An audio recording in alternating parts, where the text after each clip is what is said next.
Hello friends, जय हिंद। कैसे हैं? आज हम जादुई ट्रिक्स नंबर 1 देखने वाले हैं और हमारी जो जादुई ट्रिक्स हैं साथियों काफ़ी आपके लिए मददगार होंगी। जादुई ट्रिक्स नंबर 1 और आज की जो ट्रिक है वो हमने ली है मैथ से।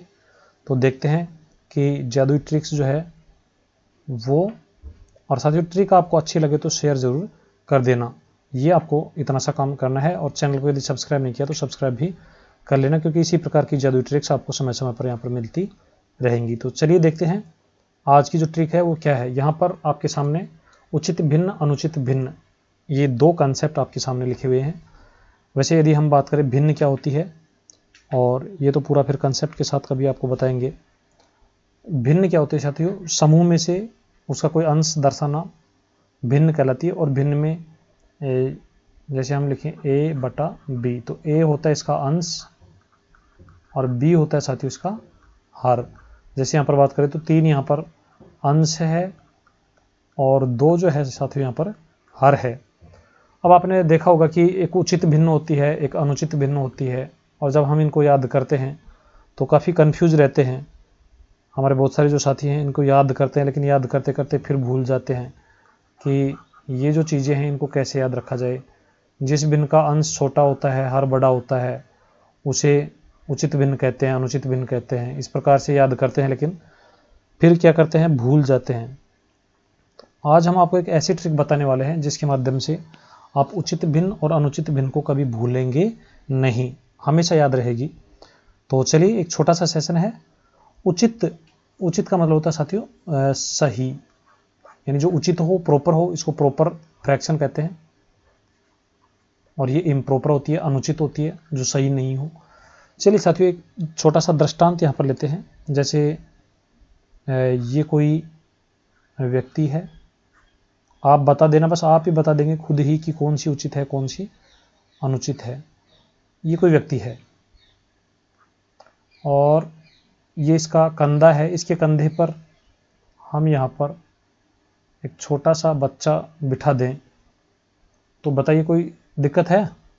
और दूसरा एग्जाम्पल यहाँ पर हम लेने वाले हैं। ये छोटा सा बच्चा है कोई 5-6 साल का, और इसका ये जो कंधा है इस पर साथियों हम बिठाने वाले हैं एक 50 या 55 साल के व्यक्ति को बिठाने वाले हैं। तो अब आप बता दीजिए ये ए स्थिति है और ये बी स्थिति है, दोनों में से उचित तरीका कौन सा है? उचित तरीका से मतलब ये है कि कौन सा बैठ जाए तो ठीक रहेगा, यानी कोई आपत्ति नहीं होगी। 50 साल के व्यक्ति के कंधे पर यदि ये 5 साल का व्यक्ति बैठ जाए तो साथियों ये तरीका उचित है, इसमें कोई आपत्ति नहीं है। लेकिन 5 साल के बच्चे के कंधे पर यदि 50 साल का व्यक्ति बैठ जाए तो साथियों अब आप देख रहे होंगे कि यहाँ पर बच्चे की हालत क्या होने वाली है। बिल्कुल, तो इसी से समझ जाइए कि ये जो तरीका है ये उचित है। ये क्या है साथियों? उचित। और ये है अनुचित। ये कौन सा तरीका है? अनुचित। अब इसका अर्थ क्या है यहाँ पर आप समझिए। जैसे यहाँ पर 17 लिखा हुआ है या यहाँ पर जैसे 7 लिखा हुआ है, तो ये जो नीचे वाला है ये बड़ा व्यक्ति है और इसके कंधे पर यहाँ पर छोटा व्यक्ति बैठा हुआ है, यानी ये वाली स्थिति बनी हुई है।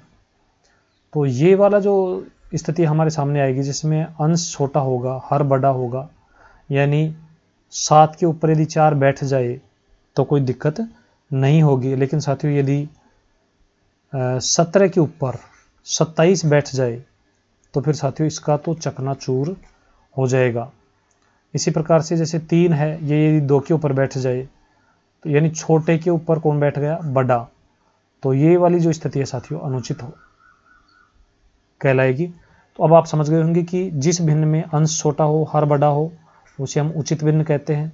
जिस भिन्न में हर छोटा हो और अंश बड़ा हो उसे हम अनुचित भिन्न कहते हैं। तो साथियों ये ट्रिक आपको कैसी लगी कमेंट करके ज़रूर बताना, और यदि अच्छी लगी हो तो अपने साथियों को भी शेयर करना।